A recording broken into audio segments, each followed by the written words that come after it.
السلام علیکم۔ ایک سوال کا جواب دیں، کیا کبھی ایسا ہوا ہے کہ کسی نے آپ کو بے عزت کیا ہو، آپ کا مذاق اڑایا ہو اور آپ نے اگنور کر دیا ہو کہ کہیں بات بڑھ نہ جائے، یا پھر جھگڑے کے ڈر سے خاموش رہے ہوں؟ اگر آپ کا جواب ہاں میں ہے تو یاد رکھیں کہ سیانے لوگ کہتے ہیں کہ جس چیز پر خاموشی اختیار کر لی جائے وہ چیز جاری رہتی ہے۔ بات یہ ہے کہ اگر آپ لوگوں کو سکھائیں گے نہیں کہ آپ کے ساتھ کیسے سلوک کرنا ہے تو وہ آپ کے ساتھ ویسے ہی سلوک کریں گے جیسا وہ چاہیں گے۔ لیکن لوگوں کو یہ سکھانا کہ آپ کے ساتھ کیسے سلوک کرنا ہے، یا یہ باور کروانا کہ آپ کو کیا پسند ہے اور کیا چیز آپ پسند نہیں کرتے، یہ آپ کے اختیار میں ہے۔ لیکن جب تک آپ لوگوں کے سامنے اپنے آپ کو سنجیدہ نہیں لیں گے تو دوسرے لوگ بھی آپ کو سنجیدہ نہیں لیں گے۔ یہاں پر میں آپ کو ایک مثال دیتا ہوں۔ جب میں اسکول میں تھا تو ہمارے ایک ٹیچر تھے جنہیں کوئی لڑکا سنجیدہ نہیں لیتا تھا۔ دوسری ٹیچرز کے ساتھ تو ان کی بڑی اچھی گپ شپ تھی، لیکن جب وہ کلاس میں ہوتے تھے تو کوئی لڑکا ان پر توجہ نہیں دیتا تھا۔ لیکچر کے دوران جس لڑکے کا دل چاہتا ان کی بات کاٹ کر کوئی نہ کوئی لقمہ دے دیا کرتا تھا۔ اکثر تو ایسا ہوتا کہ کوئی لڑکا اپنی بات شروع کرتا تو وہ ایک لمحے کے لیے وہیں رک جاتے، بلکہ ان کے ہاتھ بھی وہیں ویسے ہی ہوا میں رہتے۔ جیسے ہی وہ لڑکا خاموش ہوتا تو دوبارہ وہ اپنی بات وہیں سے شروع کر لیتے تھے۔ لیکچر کے دوران لڑکوں کی خسر بسر آسانی سے سنی جا سکتی تھی۔ اگر کوئی لڑکا زیادہ اونچا ہو جاتا تو کس قدر دھیمے انداز میں کہتے کہ کیا کر رہے ہو، جس پر وہ لڑکا خاموش ہو جاتا۔ دوسرا ایک عادت یہ بھی تھی کہ وہ تقریباً ہر وقت مسکراتے رہتے تھے، بلکہ میرے خیال میں ان کو سنجیدہ نہ لینے کے پیچھے اس عادت کا بھی یاد تھا۔ لیکن انہوں نے اپنے آپ کو بہت بدلا۔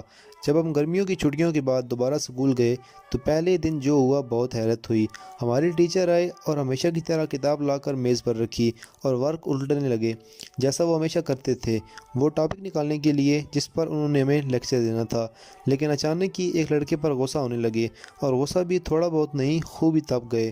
اب مجھے نہیں پتا کہ اس لڑکے نے کیا کیا تھا، لیکن انہوں نے خوب ہی درگت بنائی اور اس کی داڑھی پر بھی 4-6 جملے کہہ ڈالے، کیونکہ وہ لڑکا داڑھی کی بھی بہت سٹائل بنایا کرتا تھا۔ خیر اگلے 40 منٹ تک کسی لڑکی کو اتنی جرأت نہیں ہوئی کہ وہ ایک دوسرے سے بات کر سکیں۔ انہوں نے لیکچر دیا اور آرام سے باہر چلے گئے۔ اب پتہ نہیں ان کو کیا ہوا تھا، کیونکہ ہم میں سے کسی کو بھی ان سے اس رویے کی امید نہ تھی۔ لیکن اس واقعے کے بعد لڑکوں نے انہیں بھی جی سر اور یس سر کہنا شروع کر دیا۔ اگر کوئی بندہ آپ کو بے عزت کرتا ہے تو آپ کبھی بھی اگنور نہیں کریں، کیونکہ آپ جتنا کسی کو اگنور کریں گے، جتنے زیادہ چانس دیں گے، لوگوں کے دل میں اتنی ہی آپ کے لیے عزت کم ہوتی جائے گی۔ ایک دفعہ چانس ملنے کے بعد لوگ اور زیادہ شیئر ہو جاتے ہیں، کیونکہ انہیں اندازہ ہو جاتا ہے کہ ایک دفعہ اور زیادتی کر لیں گے تو بھی انہیں چھوٹ مل جائے گی۔ اگر کوئی آپ کا مذاق اڑاتا ہے اور آپ کوئی سٹیپ نہیں لیتے تو اصل میں آپ ارد گرد موجود دوسرے لوگوں کو بھی سکھا رہے ہوتے ہیں کہ آپ کو بے عزت کرنا کوئی بڑی بات نہیں ہے، اگر وہ بھی چاہیں تو کر سکتے ہیں۔ لیکن اگر آپ پہلی دفعہ منہ توڑ جواب دیں تو دوسرے لوگوں کو پتہ چل جاتا ہے کہ وہ آپ کے ساتھ وہ نہیں کر سکتے جو ان کا دل چاہتا ہے، اور لوگ لاشعوری طور پر آپ کو بھی اہمیت دینا لگ جاتے ہیں۔ اور اگر آپ چاہتے ہیں کہ لوگ آپ کو بدصورت کہنا بند کر دیں تو یقیناً آپ کو انہیں آئینہ دکھانا پڑے گا، تاکہ وہ اپنی گندی شکلیں دیکھیں اور دوسروں پر آوازیں کسنے سے پہلے 1000 بار سوچ لیں۔ اگر کوئی بندہ بہت ہی بیہودہ ہے اور آپ کے بارے میں بے تکی باتیں کرتا ہے تو اس کی بیہودگی اور بدتمیزی کے ذمہ دار آپ نہیں ہیں، آپ صرف اس رد عمل کے ذمہ دار ہیں جو آپ جواباً پیش کرتے ہیں۔ یہ آپ پر منحصر ہے کہ آپ کسی کی بدتمیزی کو ایکسیپٹ کرتے ہیں یا ریجیکٹ۔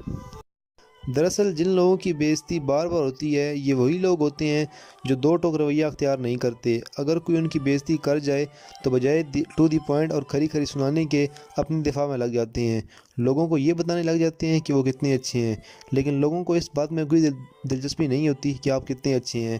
ایسے لوگوں کے بارے میں جو ہمارے بارے میں غلط اندازہ لگاتے ہیں یا ہمارے بارے میں الٹی سیدھی باتیں کرتے ہیں، ان سب کے لیے ایک ہی حل ہوتا ہے۔ اور ہاں، ایسے لوگوں کے بارے میں جو ہمارا سب سے غلط اندازہ ہوتا ہے وہ یہ ہوتا ہے کہ ہم ان گھٹیا لوگوں کو انہی کی طرح جواب دیں تو ہم میں اور ان میں کیا فرق رہ جائے گا۔ ہم ہر بار یہی بات سوچتے رہ جاتے ہیں کہ اگر ہم بھی ایسے بات کریں گے تو لوگ کہیں گے جیسے وہ ہیں ویسے ہی آپ ہیں، اور ہم بھی انہی کے لیول پر آ جائیں گے۔ اب مسئلہ یہ ہے کہ گھٹیا لوگوں کو کوئی اور زبان سمجھ ہی نہیں آتی۔ اگر آپ 2 منٹ کے لیے ان کے ساتھ ان کے لیول پر نہیں آئیں گے تو وہ اور بھی نیچے چلے جائیں گے، اور یہ سلسلہ کبھی نہیں رکے گا۔ اور اس تصویر کا دوسرا رخ یہ بھی ہے، بعض دفعہ ایسا ہوتا ہے کہ کسی کے ساتھ الجھنے میں کوئی فائدہ نہیں ہوتا بلکہ الٹا نقصان ہی ہوتا ہے، یا کسی تیسرے بندے کے سامنے تماشا بن جانے کا خدشہ ہوتا ہے۔ لہٰذا ایسے موقعوں پر لڑائی جھگڑے سے اجتناب ہی بہتر ہے۔ امید ہے کہ یہ ویڈیو آپ کو پسند آئی ہوگی۔ اگر ویڈیو آپ کو اچھی لگی ہے تو لائک کر دیں، اور اگر آپ اس چینل پر نئے ہیں تو چینل کو سبسکرائب کر لیں تاکہ آئندہ اپلوڈ ہونے والی ویڈیو سے آپ استفادہ حاصل کر سکیں۔ شکریہ، اللہ حافظ۔